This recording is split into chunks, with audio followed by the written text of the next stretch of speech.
여러분 한 주간 평안하게 지내셨습니까? 오늘은 사순절 네 번째 주일입니다. 이제 다 같이 자리에서 일어나셔서 우리의 마음과 정성을 다해 사순절 넷째 주일 예배를 하나님께 드리겠습니다.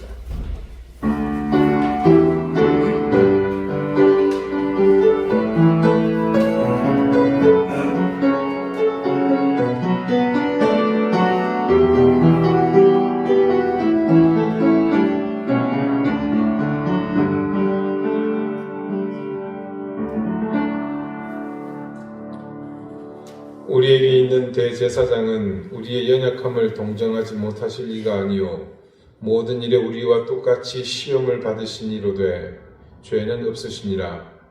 그러므로 우리가 긍휼하심을 받고 때를 따라 돕는 은혜를 얻기 위하여 은혜의 보좌 앞에 담대히 나아갈 것이니라. 아멘. 세상의 혼돈 속에 언제나 우리의 기준이 되어주시는 하나님, 우리를 짓누르고 있는 욕망은 제각각 자신의 색깔로 세상을 온통 물들이려고 하면서 무수히 많은 소란과 소유를 일으킵니다. 우리가 그 소요에 참여하지 않게 하시고 그 소란에 우리의 목소리를 더하지 않게 해주십시오. 오로지 은혜와 고난의 시간을 스스로 철저히 다스리며 절제하여 겸손하기를 최선을 다해 겸비함으로 주님께서 희생하신 그 대속의 의미를 더욱 깊이 느끼고 호흡하는 시간이 되게 해주십시오. 이 시간 고난의 주님을 바라보는 이 예배의 시간이 그런 우리의 고백으로 온전해지는 순간이 되게 해주시며 우리 삶이 이정표가 되어주시는 주님이 가신 길로 당당하게 우리도 나가게 해주십시오. 예수 그리스도 이름으로 기원하옵나이다. 아멘. 2장 함께 찬송하겠습니다.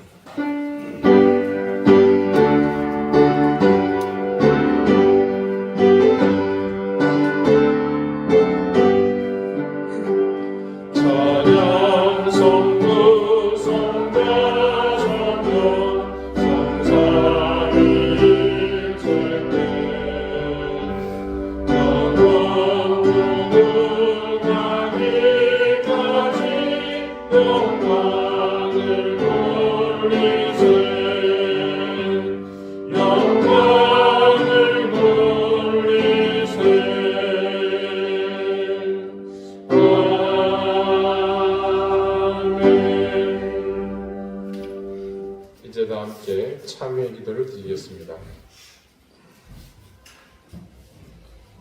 하나님, 우리는 인간의 모든 행위를 아시며 죄인의 마음 깊은 곳에 있는 것까지 하나님께서 감찰하신다는 사실을 기억하지 못했습니다. 그런 망각 때문에 우리는 지난 한 주간 동안 은밀한 죄악을 즐기면서도 당당했습니다.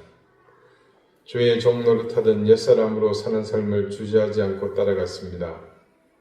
포악을 일삼는 사람들과 어울리며 더럽고 추한 죄를 지으면서도 하나님에 대한 두려움은 우리 가운데 없었습니다.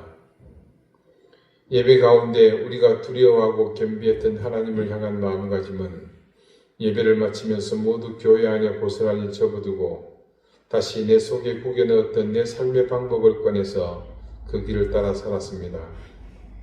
그래서 지난 한 주간 우리의 선택은 늘 부끄러웠고 우리의 결정은 늘 수치스러웠습니다. 하나님보다 세상과 사람을 의식하며 가식과 교만으로 우리를 드러내는 일에 최선을 다했습니다. 주님이 지금 고난의 길을 가신다는 사실을 잠시도 기억하지 못하며 예수님께서 비난하셨던 회칠한 무덤 같은 바리새인의 모습으로 살았습니다. 주님, 우리가 잘못 살았습니다. 우리가 이런 죄를 저질렀습니다. 부디 회개하며 자복하오니 우리의 허물과 이 모든 죄를 용서해 주십시오. 이제는 하나님과 나만이 아는 은밀한 죄를 생각하며 계속해서 침묵 가운데 참회의 기도를 드립니다.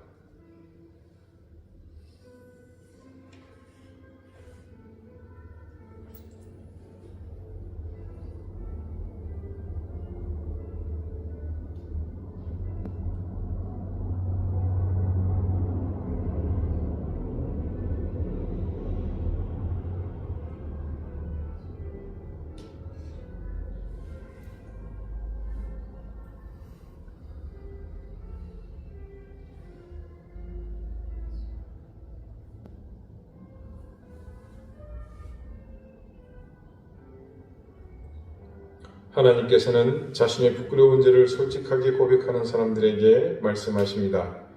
우리가 그리스도 안에서 그의 은혜의 풍성함을 따라 그의 피로 말미암아 속량 곧 죄 사함을 받았느니라. 아멘.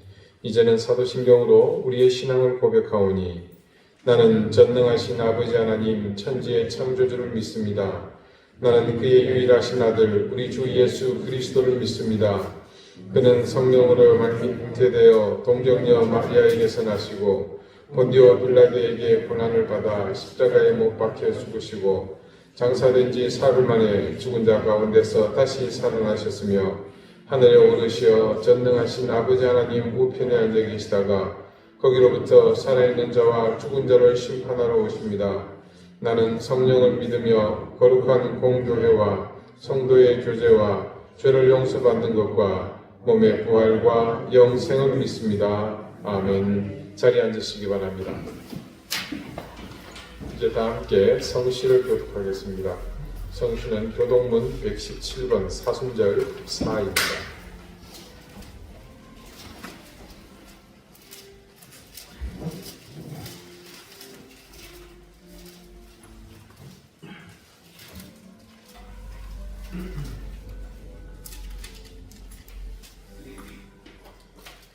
여호와를 자기 하나님으로 삼은 나라 곧 하나님의 기업으로 선택된 백성은 복이 있도다. 여호와께서 하늘에서 보고 보사 모든 인생을 살피시며 곧 그가 거하시는 곳에서 세상의 모든 거민들을 푸고 살피시는도다. 그는 그들 모두의 마음을 지어주시며 그들이 하는 일을 살피시는도다. 많은 군대로 구원 얻은 왕이 없으며 용사가 힘이 세어도 스스로 구원하지 못하는도다. 우리 영혼이 여호와를 바라며 그는 우리의 영혼과 파수되시도다. 우리 마음이 그를 즐거워하며 우리가 그의 성호를 의지하였기 때문이로다. 여호와여 우리가 주께 바라는 대로 주의 인자하심을 우리에게 베푸소서. 아멘. 기도드리겠습니다.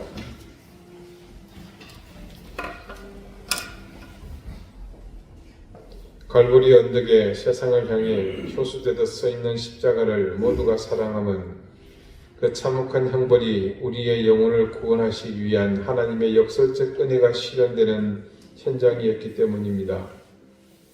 그때 그들이 못 박은 구주 예수를 우리 인생의 주인으로 삼기를 다짐하는 이 은혜의 시간을 하나님 앞에 머리 숙이며 감사의 제사로 드립니다. 하나님 영광을 받으십시오. 주님의 그 고난이 우리의 삶을 통해 세상에 온전히 증거되게 하시고 십자가의 죽음이 소멸과 저주의 현장이 아니라 영원한 하늘의 소망을 여는 은혜의 문임을 증언하게 해 주십시오. 세상은 멈추지 않은 고통과 신음으로 하루하루가 역경의 시간들입니다. 하나님, 인간이 버리지 못하는 추한 욕망 때문에 지금 온통 무너지고 있는 이 세상을 불쌍히 여겨 주십시오. 코로나 팬데믹이 서서히 잊혀지며 그동안 억눌렸던 모든 것들이 세상을 향해 쏟아졌습니다.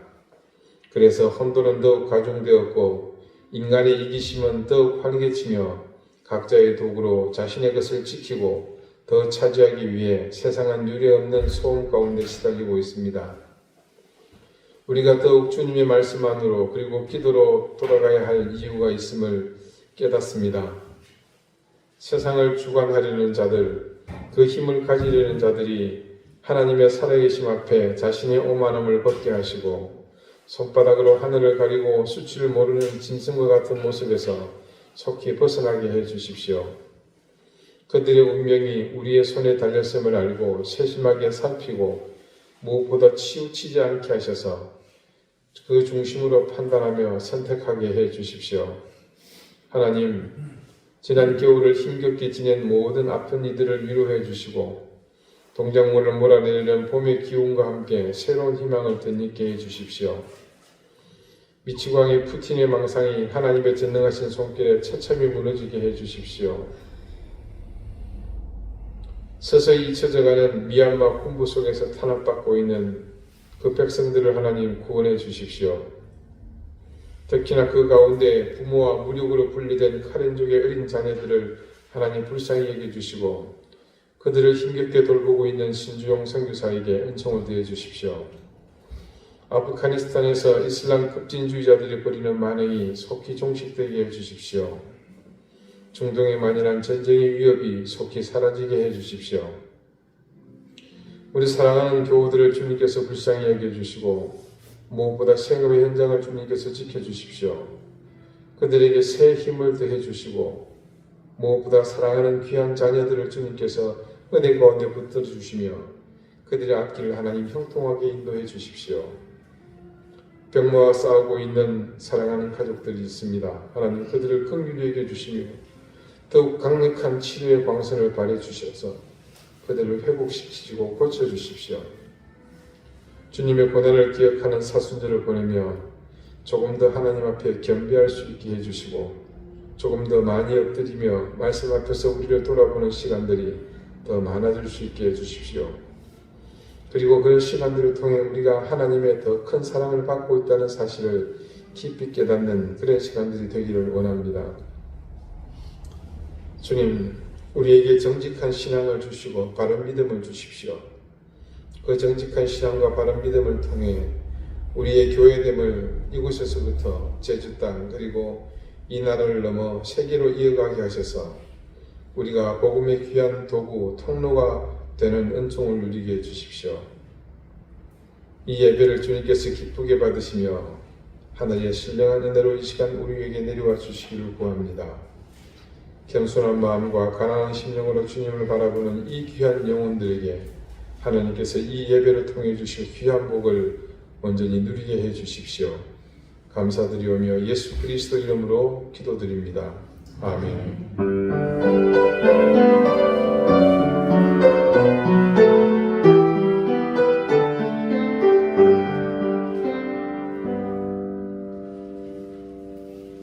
19장 함께 찬송하겠습니다.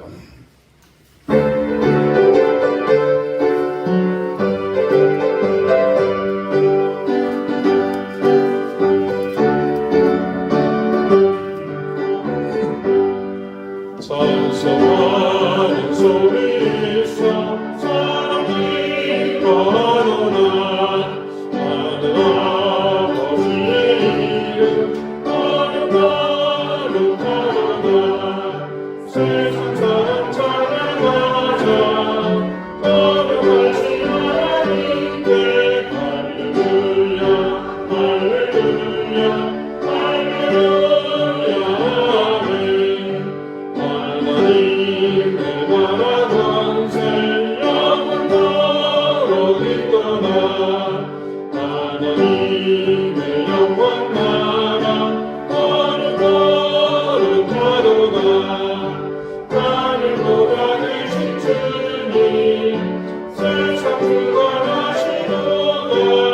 할렐루야 할렐루야 할렐루야 아멘. 하나님의 크신 섭리 내 뜻대로 되도다. 우리 아버지의 뜻은 거룩거룩하도다. 주여 성령하셔서 이쁜 나를 주옵소서. 할렐루야 할렐루야 할렐루야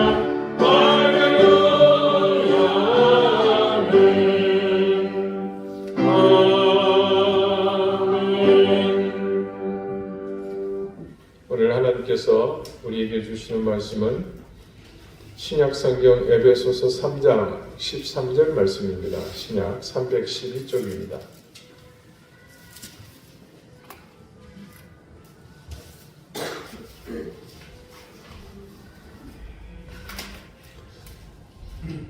에베소서 3장 13절 말씀을 제가 읽겠습니다. 이제 다 같이 자리에서 일어나 하나님의 말씀을 경청하십시오. 그러므로 너희에게 구하노니 너희를 위한 나의 여러 환난에 대하여 낙심하지 말라. 이는 너희의 영광이니라. 아멘. 자리에 앉으시기 바랍니다. 하나님께서 이 말씀으로 우리에게 은혜 주시기를 원합니다. 우리 사도행전은 크게 두 대목으로 나뉩니다. 8장까지 초반부는 예수님의 승천과 더불어 주님으로부터 사명을 받은 베드로를 위시한 요한과 다른 제자들의 사역에 초점이 맞춰져 있습니다. 그리고 이 땅에 처음 교회가 세워지는 과정이 증거되어 있습니다. 제자들은 주님이 승천하시면서 당부하신 지상명령을 수행하기 시작합니다. 오순절에 성령이 임하시면서 성령이 충만하게 된 그 시점에서부터 제자들의 사역은 본격화됩니다. 그 일은 아시는 것처럼 부활하신 주님을 증언하는 일이었습니다. 그런데 주님이 부활하셨다는 사실을 증언하는 일이 단순히 그 팩트를 전하는 것으로 그칠 일이 아닙니다. 예수님이 부활하셨습니다. 사실입니까? 놀랍군요. 예수님이 부활하셨습니다. 무슨 헛소리야? 네, 이렇게 생각하는 문제가 아니었던 거죠. 주님이 부활하셨다는 그 사실을 증언하는 현장은 언제나 정치적인 또 종교적인 충돌이 필연적으로 수반될 수밖에 없었습니다. 정치적으로는요, 그 당시 국사범으로 처형된 예수님이 부활하셨다고 주장하는 것은 그 사형 판결에 대한 부당함을 은연중에 부각하는 것과 같습니다. 아시는 것처럼 예수님이 부활하셨다는 사실은 그 당시에는 예수님을 직접 만난 사람들 외에는 현실로 다가오지 않는 허구 그 자체였습니다. 여러분, 우리가요, 거진 2000년이 지나서 성경 말씀을 통해서 부활하셨다는 얘기를 들으니까 여러분 그 사실을 우리는 의욕적으로 믿는데요. 만약 여러분이 그 당시 그곳에 살았다 그러면 지금처럼 그렇게 쉽게 믿지는 못할 겁니다. 아마도 그런 사실을 전하는 이 제자들을 두고 혹은 다른 사람들을 두고 10중 8구는 사기꾼이라고 얘기했을 겁니다. 성경에는 기록이 빠져 있지만 아마도 그 당시 그 일을 진두지휘했던 이 빌라도 총독 이하 로마의 이 총독부는 발칵 뒤집혔을 겁니다. 여러분, 실제로 그런 내용을 다룬 영화가 개봉된 적이 있었죠. 부활이라는 제목의 영화입니다. 거기에 보면 예수님의 사형을 집행했던 장교가 예수님이 부활했다는 소문이 나돌기 시작합니다. 그러자 그 사실을 조사하는 과정에서 뭔가 석연치 않은 사실들을 발견하게 되죠. 제일 먼저 예수님을 장사 지낸 그 무덤을 지키던 군병들을 직접 신문을 하려고 하는데 이들이 유대인 종교 지도자들에 의해 보호받고 있는 것을 알게 됩니다. 만날 수가 없는 거예요. 공권력을 동원해서 억지로 그 군병들, 사실은 자기 부하들입니다. 그들을 만났지만 묵비권을 행사합니다. 결국 나중에는 그 병사들이 예수님이 부활하신 사실을 숨기기 위해 유대인들에 의해 위증 혹은 묵비권을 행사하도록 뇌물을 받고 사주받았다는 사실이 드러나죠. 실제로 영화에는 예수님의 시신을 다른 곳으로 옮겨서 매장했을 것이라는 허위 주장을 확인하느라고 성 인근에 근래에 매장 흔적이 있었던 것을 전부 파묘하는 일까지 벌입니다. 그러다가 그 책임자는 결국 부활하신 주님을 맞닥뜨리게 되죠. 그 후로 주님이 이 땅에 부활하신 이후에 머무시는 여정에 동행을 합니다. 그리고 주님의 본질을 알게 되죠. 영화의 끝은 이 로마 장교가 자신의 지위를 다 내려놓고 허허벌판을 향해서 갑니다. 왜 갔겠습니까? 복음을 증거하기 위한 복음 전도자로 나가는 겁니다. 종교적 논쟁은 그런 여지가 없습니다만 그래도 여전히 포기하지 않는 유대교 지도자들은 그 사실에 대해 철저히 배격하며 이전보다 더 강하게 주님을 따르는 사람들을 핍박합니다. 바울은 바로 그런 상황의 최종점에서 등장합니다. 도저히 묵과할 수 없는 신성모독의 최고점에 도달한 이 허위 사실을 유포하는 나사렛 도당을 처단하는 일에 그는 핵심적인 역할, 중추적 역할을 합니다. 그리고 그런 자기 일을 행하는 과정에서 그가 예수님을 직접 만나는, 체험하는 엄청난 일을 겪게 되었습니다. 그 과정은 이미 여러분과 충분히 공유했기 때문에 더 이상 언급하지 않겠습니다. 대신 오늘은 다메섹에서 주님을 만난 이후 바울의 행보를 주목해 봅니다. 그는 다른 모든 하나님으로부터 부름을 받은 일꾼들처럼 회심 이후에 사역을 하기 전 시련의 과정, 즉 연단을 통한 단련의 과정을 겪게 됩니다. 사도행전 9장 바울이 다메섹에서 주님을 만나며 예수님의 실체에 대해서 바르게 깨닫게 된 이후에 일어난 일을 9장 8절 이하에서 이렇게 기록하고 있습니다. 사울이 이제 바울의 계명 이전 이름이죠. 사울이 땅에서 일어나 눈은 떴으나 아무것도 보지 못하고 사람의 손에 끌려 다메섹으로 들어가서 사흘 동안 보지 못하고 먹지도 마시지도 아니하니라.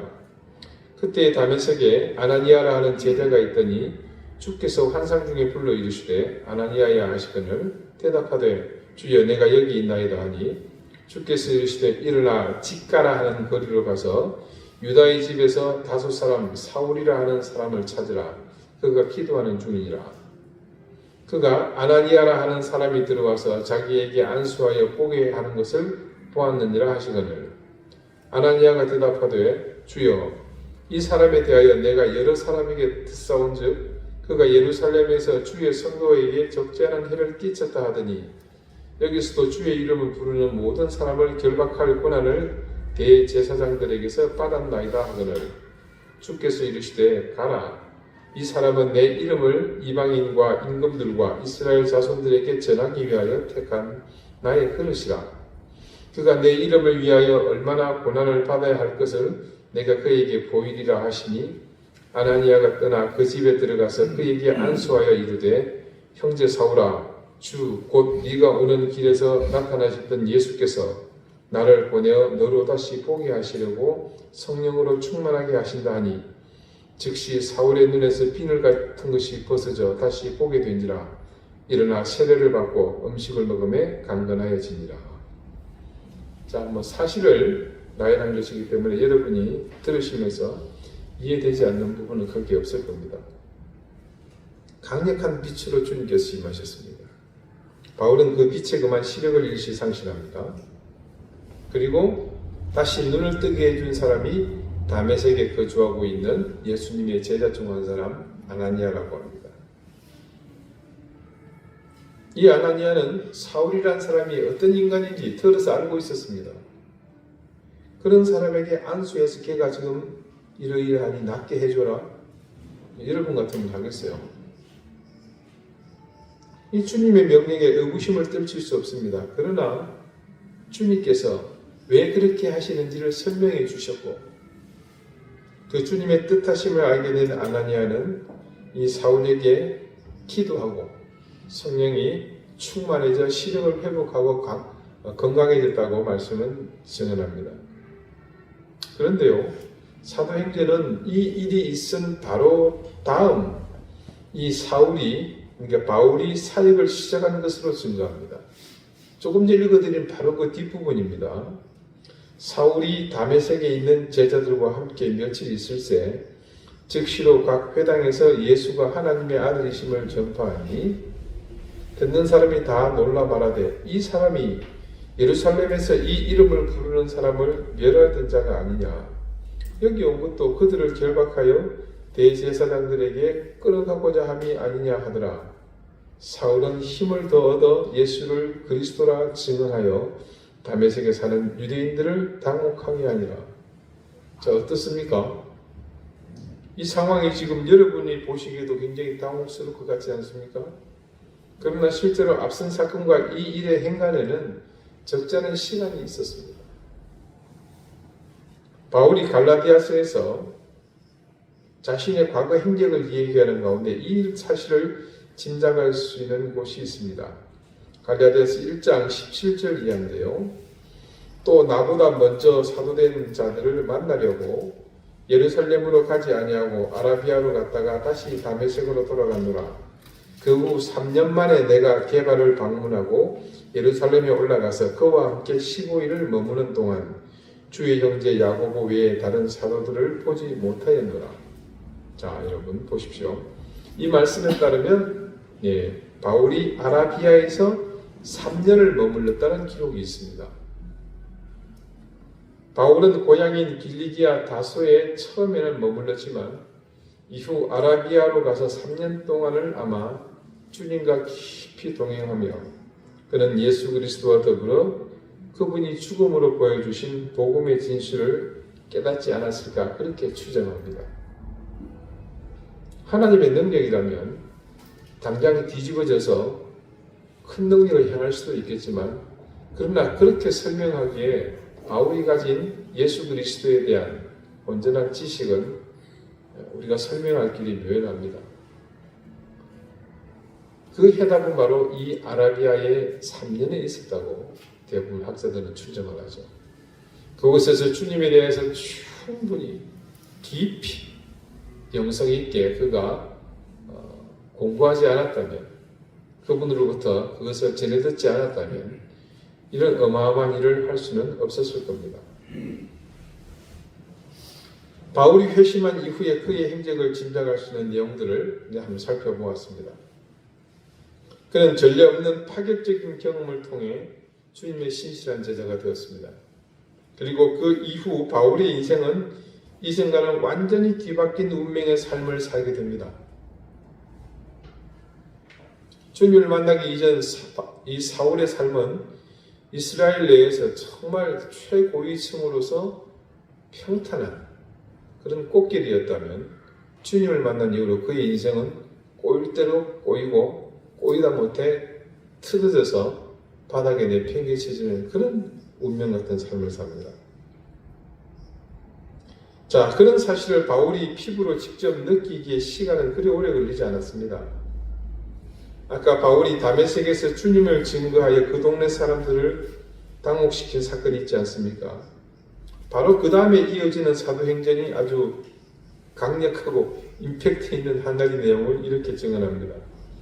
여러 날이 지나며 유대인들이 사울 죽이기를 공모하더니 그 계교가 사울에게 알려지니라. 그들이 그를 죽이려고 밤낮으로 성문까지 지키거늘 그의 제자들이 밤에 사울을 광주리에 담아 성벽에서 달아내리니라. 어떻습니까, 여러분? 놀랍지 않습니까? 그리스도인들을 잡고 가두고 심지어 죽이기까지 하며 박해하는 일에 앞장섰던 이 사울이 지금 어떤 신세가 되었습니까? 유대인 사울, 바리새인 사울은 지금 유대인들에게 살해 공모를 받을 정도의 사람으로 그 처지가 완전히 역전되지 않았습니까? 그러니까 바울이 회심한 사건이 이미 한간에 퍼졌다는 것을 알 수 있으며 그런 사실이 엄청난 파급력을 불러왔다는 것을 여기서 충분히 짐작할 수 있습니다. 그냥 한 사람 회심하고 그런가 보다 하고 지나치면 될 일인데 어떻습니까? 그 사람의 회심이 지금 계속해서 그 영향이 주변의 파급력이 엄청났다는 것을 알 수 있습니다.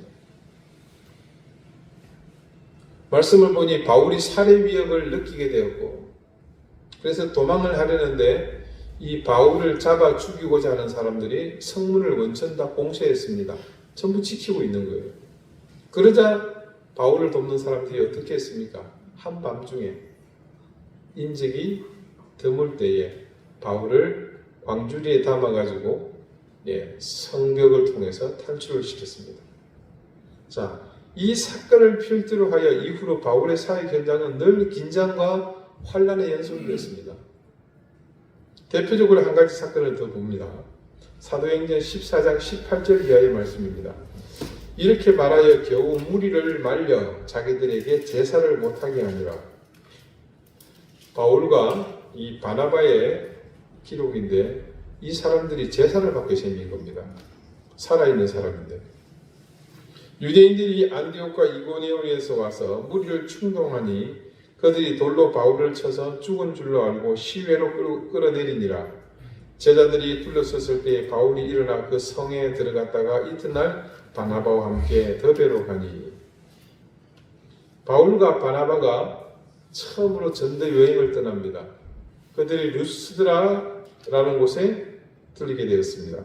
지금 터키, 그러니까 튀르키예의 중남부 지역으로 추정합니다. 그리고 루스드라에서 바울과 바나바가 나면서부터 지체장애가 있어서 걷지 못하는 사람을 말씀으로 이렇게 세웠습니다. 기적이 일어난 거죠. 그랬더니 그 지역의 사람들이 바울과 바나바를 보고는 이는 그냥 사람이 아니고 신이 이 인간의 모습으로 왔다고 외치면서 바나바를 제우스라고 부르고 바울은 헤르메스, 여러분이 좋아하는 그 에르메스, 그 에르메스 맞습니다. 에르메스는 신이라고 하는 겁니다. 그래서 바울과 바나바가 놀라서 이것이 하나님의 능력이라고 겨우 그들을 진정시켰습니다. 그런데 아까 말씀드린 그 사람들, 바울의 일생을 스토킹한 사람들, 바울을 잡아 죽이고자 하는 유대인들이 그곳에 와서 사람들을 충동하게 되고 이 바울을 돌로 쳐 죽이고 말았습니다. 그리고 그 시신을 시외로 끌고 나와 버린 거죠. 모두 그렇게 바울이 돌에 맞아 죽은 줄 알았습니다. 그래서 제자들이 바울 주위를 둘러싸고 애통해하고 있는데 죽은 줄 알았던 바울이 툴툴 털고 일어나는 게 아니었습니까? 바울의 여정 가운데 이후에도 여러 차례 이와 유사한 일들이 발생했습니다. 아마 다 기록하지 않아서 그렇지 수없이 많은 일들이 바울의 이 전도 여정에 일어났었습니다. 자, 바울이요, 고린도 후서 11장 23절 이하에 자신을 변론하면서 고린도 교회의 교인들에게 이렇게 말합니다. 그들이 그리스도의 일꾼이냐 정신없는 말을 하거니와 나는 더욱 그러하도다. 내가 수고를 넘치도록 하고 옥에 갇히기도 더 많이 하고 매도 수없이 맞고 여러 번 죽을 뻔하였으니 유대인들에게서 40에 하나 감한 매를 5번 맞았으며 3번 태장으로 맞고 1번 돌로 맞고 3번 파선하고 1주야를 깊은 바다에서 지냈으며 여러 번 여행하면서 강의 위협과 강도의 위협과 동족의 위협과 이방인의 위협과 시내의 위협과 광야의 위협과 바다의 위협과 거짓 형제 중의 위협을 당하고 또 수고하며 애쓰고 여러 번 자지 못하고 줄이며 목마르고 여러 번 굶고 춥고 헐벗었노라. 바울이 얼마나 험난한 인생을 살았는지 단적으로 알 수 있는 대목입니다. 감옥에 갇혔습니다. 여러분, 그 당시는요, 지금처럼 인권 어쩌고 저쩌고 하면서 제수들 권리까지 다 챙겨주던 그런 세상 아니었습니다. 감옥에 갇히면 기본적으로 매를 맞는 것은 다반사였습니다. 수없이 맞았노라고 증거합니다. 죽을 뻔했답니다. 그도 그럴 것이 그 다음 바울이 말하는 40에 하나를 감한 매를 유대인에게서 5번 맞았다고 그러죠. 자, 이 율법에 규정한 매를 때리는 규례가 있습니다. 매를 때리기는 하는데 40대를 초과해서 때렸다가 사람이 죽으면 그때는 때린 그 사람이 책임을 져야 됩니다. 그래서 죽든 살든 상관하지 않고 40대까지는 실컷 때려도 된다고 하는 모양인데, 그런데 왜 40에 하나를 감한, 그렇게 39대를 때렸느냐면 이게 이유가 있었습니다. 바로 앞에 말한 그 규정 때문이거든요. 때리는 사람도 사람인지라 실수할 수 있거든요. 40까지 숫자를 잘못 쓸 수도 있단 말입니다. 그래서 혹시 모르기 때문에 만일을 대비해서 하나를 빼는 거예요. 그래서 39까지만 때리는 겁니다. 여러분, 40대 정도 맞아본 적 계세요? 그렇다고 그거 뭐 이쁘다고 이렇게 때리겠습니까? 그리고 태장으로 맞았습니다. 태장은 우리가 얘기하게 되면 널찍한 이렇게 이걸 때리는 걸로 생각, 그게 아니고 찾아보니까 째치기입니다. 근데 그 당시 이 태장형은 째치기 그냥 가죽줄이나 밧줄이 아니고 그 끝에 납을 달았습니다. 그것도 여의치 않으면 동물의 뼈나 가시를 달았다고 합니다. 그래서 한번 때리면 그 째치 끝에 살점이 묻어나는 겁니다. 예수님도 십자가에 달리시기 전 이 태장을 맞으신 것을 알고 있습니다. 돌에 맞았다고 합니다. 아마 이거는 유대인들이 율법에 따라 사람을 돌로 쳐 죽이는 그 규례를 따라 행한 것으로 보입니다. 100길로 여러 번 다니던 이 여정도 생사의 고비를 넘나드는 여정이라는 것을 알 수 있습니다. 여러분, 이거 사도행전 끝부분에 있는 그 얘기 아닙니다. 이것이 기록된 이후의 그걸 일이고요. 자, 강도의 위협, 그리고 무엇보다 또 유대인 동족들의 위협. 강물도 바울에게 그렇게 우호적이지 않았습니다. 또 가는 곳마다 우상을 섬기는 사람들과 대치하는 일이 생기죠. 바울이 하나님을 전하니까 이 우상은 그냥 하나의 우상에 지나지 않는 겁니다. 그 일로 생계를 잇는 사람들로 인해서 바울이 핍박을 받습니다. 강물이 아닌 시냇물도 위협이었고요. 아무것도 없는 광야는 당연히 위협적입니다. 특히나 거짓 형제 중의 위협은 바울을 추종하는 척하며 자신의 동정을 일일이 알려준 유대인이었을 것으로 봅니다.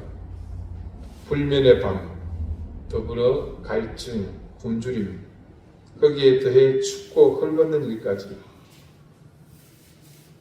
사실 저도 이 구절을 알고 있지만 실제로 오늘 말씀을 증거하기 위해 이 깊이 내용을 묵상하다가 보니 엄청난 이런 고난의 무게 앞에서 제가 이 글을 쓰기가 부담스러웠습니다. 결국 바울이 로마의 마메틴 감옥에서 참수형을 당해 숨을 거두기까지 하루하루 상상도 못할 이 고난은 바울의 일상이었고 그의 삶 그 자체였습니다. 몇 주 전인가 제가 바울의 일생을 잠시 이야기하면서 복음성가 순례자의 노래 가사를 여러분에게 읽어드린 적이 있었죠. 이게 바울의 일생을 그대로 담았다고 말씀을 드렸는데 이 말씀을 가만히 준비하고 보면서 보니까 그 찬송에 있는 가사로는 바울의 이 행적은 병아리 눈물만큼 정도밖에 담지 못한 것 같아요. 저 멀리 배는 나의 시온성, 오 거룩한 곳 아버지 집, 내 사모하는 집에 가고자 한밤을 새웠네. 저 망망한 바다 위에 이 몸이 상할지라도 오늘은 이곳 내일은 저곳 주 복음 전하리. 아득한 나의 갈 길 다가오고 저 동산에서 편히 쉴 때 내 고생하는 모든 일들을 주께서 아시리. 빈들이나 사망에서 이 몸이 고날지라도 오 내 주 예수 날 사랑하사 날 지켜주시리. 감히 바울의 사역을 이 노래로 담을 수 없다는 것을 깨달으며 다시 내가 이런 소리 하지 말아야 되겠다라는 다짐을 했습니다. 그런데 말입니다. 여러분, 오늘요 바울이 이런 자신의 환난을 두고서 다음과 같은 말을 합니다. 너희를 위한 나의 여러 환난에 대하여 낙심하지 말라. 누구든 이런 사선을 넘나드는 험한 여정을 경험한 사람의 말을 듣는 순간 공감하는 것이 있습니다. 바울을 사랑하든 그렇지 않든 그가 겪은 이 일은 상상을 초월할 일들이며 그런 일을 겪은 바울을 결코 우리와 같은 레벨의 사람으로 평가할 수는 없습니다. 그런데 바울은 쿨하게 이게 낙심할 일이 아니다. 그러면서 그 이유를 바로 이어서 이렇게 또 증거합니다. 이는 너희의 영광이니라. 바울의 이런 전도 여정에 분투하던 일을 생각하면서 바울의 위대함을 생각하기도 전에 이런 자신의 면류관 같은 여정을 두고서 그게 자신의 것이 아니고 너희의, 우리의 영광이라고 말하고 있다는 겁니다. 여러분, 지금 들은 얘기, 이 모든 것들은 분명하게 누구의 영광입니까? 바울의 영광입니다. 그가 자기 몸으로 직접 겪었고 헌신하면서 경험한 일들이지 않습니까? 이것이 어떻게 우리의 영광이 될 수 있겠습니까? 이 사실에 대해서는 반론의 여지가 없습니다. 그러나 바울은 오늘 이 말씀에서 힘주어서 이것이 너희의 영광이라고 말하고 있습니다. 너희를 위한 나의 환난이다. 다른 사람도 아니고 이 엄청난 환난을 몸소 겪은 당사자 바울이 궁극적으로 자신이 전부 직접 겪은 이 모든 환난의 목적이 우리의 영광을 위한 것이라고 합니다. 도대체 바울의 이런 선언을 우리가 어떻게 받아들여야겠습니까? 과연 바울의 이 말이 우리에게 현실이 될 수가 있겠습니까? 아니, 조금 더 쉽게 얘기하자면 어떻게 바울의 이런 환난이 우리의 영광이 될 수 있겠느냐는 겁니다. 그것이 우리에게서 현실이 되건 아니면 우리의 영광이 되건 우리는 이 두 가지 모두 방법을 알고 있습니다. 사실은 그것은 하나님께서 바울과 함께 하신 것처럼 우리와 함께 하실 것이라는 믿음을 가지면 됩니다. 우리가 살펴본 바와 더불어 바울이 스스로 고백하는 이 모든 엄청난 환난이 가진 의미를 먼저 봅니다. 바울은요, 이 모든 고난과 역경을 사선을 넘나드는 이 험한 역경을 두고 항상 영광의 면류관을 이야기했습니다. 아, 힘들다, 고통스럽다. 그러나 조금은 참으면 되겠지. 당연한 거야. 이런 얘기보다도 바울은 이 환난의 끝에는 항상 영광을 얘기한다는 겁니다. 그런 면에서 바울의 고난과 역경은 주님의 십자가 고난과 그 결을 같이 하고 있다고 볼 수 있습니다. 그가 주님의 십자가 고난에 대한 이해가 없었다면 이런 경험을 아마 그는 어떻게 생각했겠습니까? 훈장처럼 생각하지 않았겠습니까? 그리고 신약 성경의 말씀 속에 기록된 그의 고백들과 다른 의미의 말들을 남겼을 겁니다. 그러나 바울의 서신 어떤 곳을 살펴보더라도 그는 일관되게 그 고난의 여정의 한결같은 모습을 보여줍니다. 바로 영광의 면류관을 향한 여정이라는 거예요. 그래서 바울의 마지막은 이 세상 모든 위대한 신앙의 선배들 중에서 단연 돋보이는 모습이었습니다. 그것이 돋보이는 것은 다른 이유보다 바로 이 한결같은 바울의 철학이 그대로 담겨있기 때문입니다. 디모데후서 4장 6절에서 8절의 말씀입니다. 전제와 같이 내가 벌써 부어지고 나의 떠날 시간이 가까웠도다.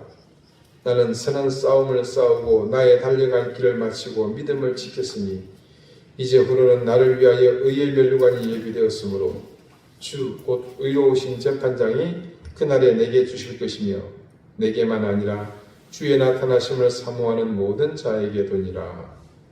전제, 부어드리는 제사입니다. 제물이 부어지는 거예요. 즉 자신이 그렇게 부어서 드리는 제물, 희생의 제물이 될 것이라는 그런 말입니다. 마지막까지 바울은 편안하게 술을 누리다가 포근한 그 이틀 이불 덮고 죽은 것이 아닙니다. 더구나 로마 시민은 아까 말씀드린 그 태형 있죠. 그걸 하지 못하도록 법으로 규정을 했습니다. 너무 비인간적이라고. 그리고 사형을 하더라도 목을 잘라 죽이는 효수형을 못하게 했습니다. 그럼에도 불구하고 바울은 로마 시민이었는데 얼마나 괘씸하게 여겨졌으면 로마 시민권을 가진 바울이 참수형을 당합니다. 그렇게 비참한 죽음, 목이 잘리는 죽음으로 생을 마감했습니다. 그런데 그런 과정이 자신이 앞에 기다리고 있지만 그런 마지막까지 그것이 자신이 가야 할 길이라고 해서 자신의 믿음을 지켜놓으라 그렇게 말하고 있지 않습니까? 그러면서 지금까지 자신이 스스로 영광이라고 고백한 고난의 모든 과정을 겪는 것이 어떤 의미인지를 아주 명료하게 우리에게 알려줍니다. 그 고난과 역경, 환난의 길이 우리를 인도하는 것은 바로 주께서 우리를 위해 예비하고 계신 영광의 면류관 앞이라는 사실입니다. 의로우신 재판장, 창조주 우리 하나님께서 자신에게 주실 면류관인데 그런데 말입니다. 나 혼자 받고 세세 무궁토록 나만 영광스러울 길이 아니라 주의 나타나심을 사모하는 모든 자, 누구를 말합니까? 바로 예수 그리스도를 구주로 고백하는 모든 사람 아니겠습니까? 저와 여러분입니다. 그래서 이 사실이 우리에게 너무나 중요합니다. 그는 마지막까지 자신이 걸어온 길과 우리를 연결하려고 하는 것을 볼 수 있습니다. 아니, 더 정확히 말하자면 반드시 우리와 연결되어 있음을 분명하게 확신시키고자 했다고 보는 것이 맞을 겁니다. 사랑하는 여러분, 바울의 신앙은 의심의 여지 없이 가장 모범적인 그리스도인의 모습 그 자체입니다. 또한 바울의 삶은 철저히 주님께서 걸어가셨던 순환과 십자가의 길임에 누구도 반론의 여지가 없습니다. 그러므로 그가 말하는 오늘 자신의 여러 환란이 우리의 영광이라는 것은 다른 어떤 것보다 무게가 느껴지는 바울의 선언입니다. 그 삶, 그런 믿음, 그런 신앙이 가리키는 곳은 바로 영광의 멸류관 앞입니다. 이 땅에 그리스도인으로 사는 모든 사람이 가야 할 궁극적인 목적지, 바로 영광의 멸류관을 예비하고 계신 우리 주님 앞입니다. 이 사실을 깨닫고 그 사실을 따라서 믿음을 가지고 사는 사람과 이 사실을 중요하게 생각하지 않는 신앙인은 그 행위와 또 삶의 열매에 있어서 심각한 차이가 있습니다. 인간이란 본디 목적 지향의 삶을 살지 않습니까? 그래서 자신의 목적한 바가 드러납니다. 그게 뭡니까? 그게 인생이잖아요. 그런 의미에서 주님이 예비하신 영광의 멸류관을 목적으로 하는 인생과 그렇지 않은 인생이 어떻게 같을 수 있겠습니까? 그것은 한 사람, 우리 믿음 여정도 그렇지만 각각의 교회된 우리의 삶에도 예외 없이 적용됩니다. 이 땅에, 이 시대에 가장 바람직한 교회, 올바른 교회를 가름하는 기준도 바로 여기에 있습니다. 여러분, 그러므로 바울이 오늘 말하는 너희의 영광이니라는 이 말을 무겁게 받아들이시기를 바랍니다. 그가 갔던 길을 우리도 정확히 따라갈 수는 없을지언정 우리가 신앙의 양심 때문에 예수 그리스도의 가르침을 따르기 위해서 겪어야 할 고난이 있고 그 여정을 가로막는 환란이 있을 때 오늘 바울이 우리에게 전한 이 말을 분명히 기억하십시다. 그 길은 곧 우리의 영광이며 우리의 길이 영광의 멸류관을 예비하신 주님 앞으로 흔들림 없이 나아가고 바르게 가고 있다는 사실을 말입니다. 기도드리시겠습니다. 자비로우신 하나님, 우리에게 바울과 같은 믿음의 사표를 보내주심을 감사드립니다. 바울이 사선을 넘나드는 힘겨운 고난의 여정을 기쁨으로 감당하며 그 길이 곧 자신의 영광을 넘어 우리의 영광이라고 말하는 의미를 깨닫게 해주셔서 또한 감사드립니다. 그가 마지막 영광의 멸류관을 받아 쓸 그 순간을 고대하며 마지막까지 자신의 믿음을 흔들림 없이 견지한 것처럼 우리 역시 우리 앞에 놓인 인생의 여정을 그렇게 흔들림 없이 주님이 예비하신 영광의 멸류관을 향해 나아가게 해주십시오. 좌우로 치우침 없이 온전히 그 길로만 나가게 해주십시오. 예수 그리스도 이름으로 기도드립니다. 아멘. 457장 함께 찬송합니다.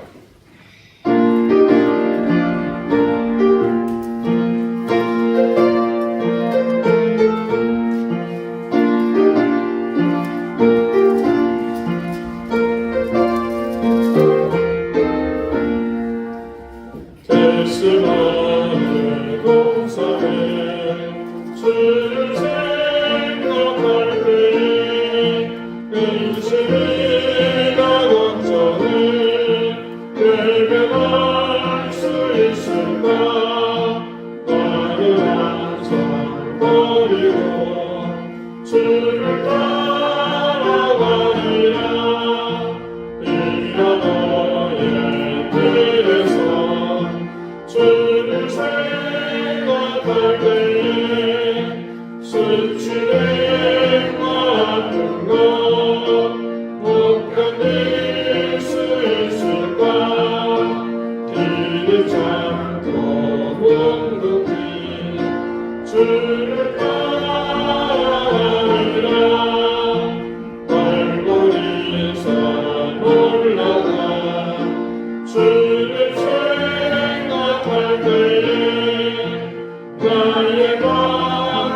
때로는 이겨할 수 없으니 십자가를 지고서 주를 따라가리라.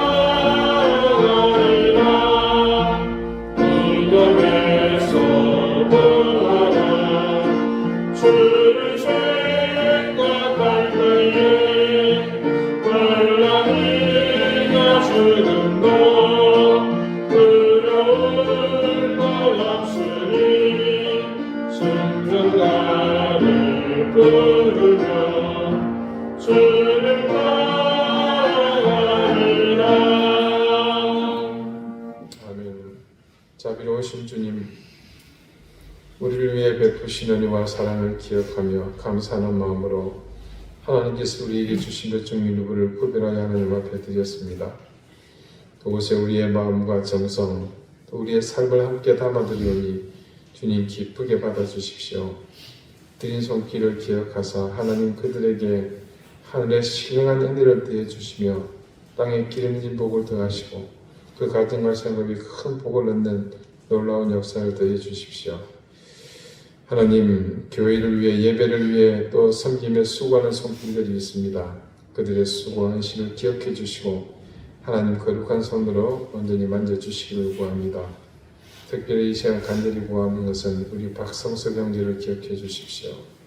우리 은혜의 삼촌 하나님께서 능력의 장중에 굳건히 붙잡아 주시고 이 귀한 영혼이 이 치유의 과정을 통해 하나님을 깊이 체험하고 귀한 은혜를 거듭나며 그 영혼이 구원받는 놀라운 역사가 있도록 도와주시며 우리 교우들과 가족이 함께 기도하는 그 손길에 주님 놀라운 역사가 나타날 수 있도록 도와주시옵소서.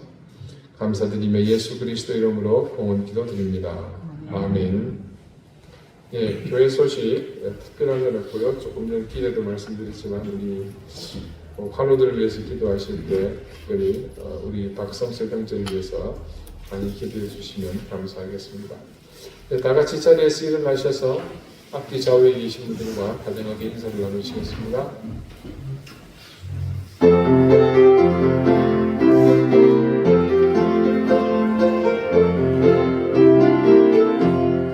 주여 목을 구하오니 너희가 하시고 사랑받아 주내로 이기도록 하시고 왕과 같은 세상에서 항상 인도하소서. 주의 복된 말씀 듣고 구원 감사합니다. 구원받은 주의 성도 열매 맺게 하시려 하나님이 우리한테 항상 계시옵소서.